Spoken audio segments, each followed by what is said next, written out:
The first of our 3 live games this weekend has finished. The post-match post-mortem. Now 3 goals, a red card to boot. Not a bad start. And more significantly than that, perhaps, Wisla Krakow, the awakening of a sleeping giant holding on to win 2-1 away at Widzew Lodz. In the end, Robert, was more than holding on. A comprehensive performance and perhaps a significant one in terms of their future for Wisla Krakow. I have to admit, I really enjoyed that match from both sides. For Wisła, it was important to finally get some points after a rather bad spell, and perhaps if they can build on that. And Chris Graham, you went at the start with Widzew Lodz with the form team this season, but the bookmakers had Wisla Krakow favourites, rightfully so. But you redeemed yourself totally by half-time by saying your go-to bet was a red card. I thought it was a stick on Ed, and I wasn't let down, and that was the man.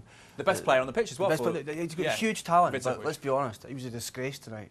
He was an absolute disgrace tonight. He dived, he was petulant, he was in the referee's face, literally in his face at various points. And it was no surprise to see him get sent off. It's a real shame because he's got real talent, like you say. Well, Tomasz Kulawiec, a bit of a Wisla Krakow hero, midfielder, played for them, won a couple of titles as well. And he made a bold choice now, put Genkov on the bench, didn't he? And it paid off dividends inside 2 minutes with the replacement, getting the first goal, Boguski. An incredible gamble.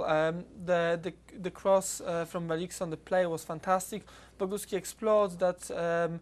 Some sort of defensive mistakes at the back. But speed, a precision of passing, a fleetness of foot that we just haven't seen from Wisła. Perhaps underlying the fact that they weren't trying, and they've admitted they weren't trying under the previous manager, Michał Probierz. That's a big. I think that's a big issue on this occasion. We have highlighted that before, that Wisła players in the past, they didn't really step up, and on this occasion they just played.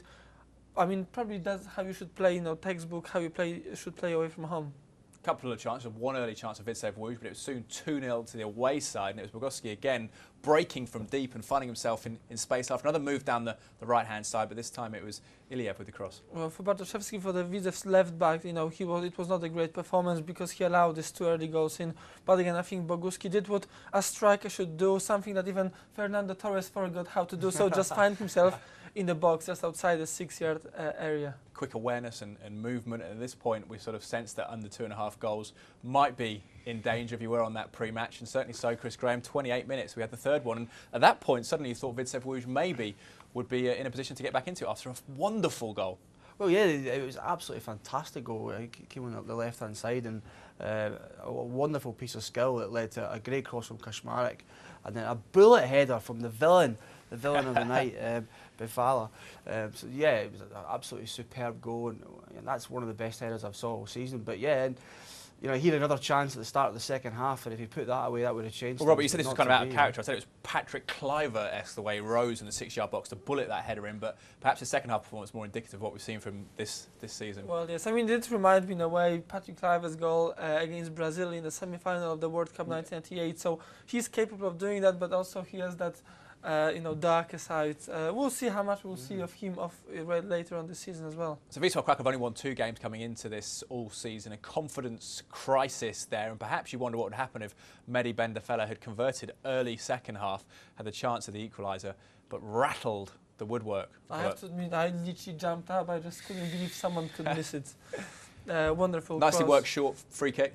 Well, I mean, this is, they just took the most of lack of awareness of Wisła's back. How did you not convert it? The worst thing is he missed it, and immediately he's just lying on the beach thinking, what happened? That says it all. That says it all. Rather than getting up and doing it. Exactly. That says the kind of selfish player he is. But great to watch. I love watching him. Well, it's great. Temperamental Tunisian, perhaps. What about Wisła Krakow then, Chris Graham? We'll talk more after the break, but your impressions on them, and 7 points behind the leaders now, Legia Warszawa. It's interesting how things can turn around quickly, particularly in Ekstraklasa. It's a start, Ed. It's the first away win of the season. But for me, there's a long, long way to go. 61 points on the board to play for them. Yeah, definitely. And this is the red card from your man in the ridiculous handball, Robert. Too silly. Inexcusable. Inexcusable. I have to admit. I mean, his first yellow, just shortly after he scored a goal, was silly. And the second yellow was just something that the manager just bear in mind there was 15 minutes to go, weren't there? And Widzew Lodz were having decent possession. And it was common, I was shocked at his antics tonight, It's almost in a threatening manner towards the referee. And Widzew Lodz, early pace setters in the title. You said to us, Robert, don't count them in the title race as well. If you see the handball once more, no excuse really for it, was there? But the reality is 12 points on the board, now 1 win from the resulting 5 games. and perhaps a mid-table finish like 11th where they were last season is looking more realistic. It does. I have to admit, the way how they play, I was slightly impressed. Even though that they lost the match, they kind of tried to build the play. There is something positive about the side, but it still lacks some quality. I'm really amazed with these young players. Rybicki, who actually played on the left, had a lovely backheel pass, and who came off the bench, Stępiński, 17-year-old, playing without sponsor because he's beer, underage. He's underage, and the sponsor is a beer. Lovely it's stuff. a fantastic story.